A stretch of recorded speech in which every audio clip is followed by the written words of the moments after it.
গত কয়েক মাস ধরেই জল্পনা চলছিল ক্যাটরিনা কাইফ নাকি মা হতে চলেছেন। এবার সেই জল্পনায় সিলমোহর দিলেন অভিনেত্রী। মঙ্গলবার সমাজ মাধ্যমে একটি ছবি শেয়ার করেছেন ক্যাটরিনা। সেখানে দেখা যায় অভিনেত্রীর বেবি বাম্প ধরে রেখেছেন স্বামী ভিকি কৌশল। পরিবারে আসছে নতুন সদস্য।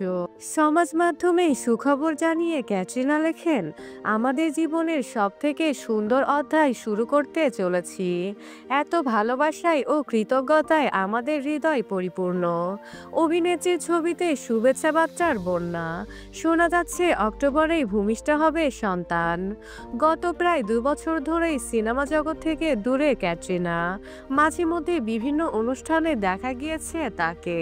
বিয়ের পর থেকে বারবার অন্তঃসত্ত্বা হওয়ার খবর উঠে এসেছে চর্চায়, কিন্তু সম্প্রতি সেই জল্পনা যেন আরও জোরদার হয়।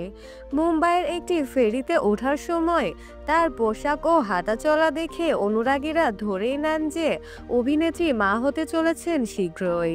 বিয়ের 3 বছরের মাথায় অন্তঃসত্ত্বা হওয়ার খবর দিলেন এই নায়িকা। সূত্রের খবর অনুযায়ী জানা যায়, সন্তান জন্মের পর দীর্ঘ মাতৃত্বকালীন ছুটি নেবেন অভিনেত্রী। সন্তানের সঙ্গে থেকে তার দেখাশোনা করবেন বলেই ঠিক করেছেন।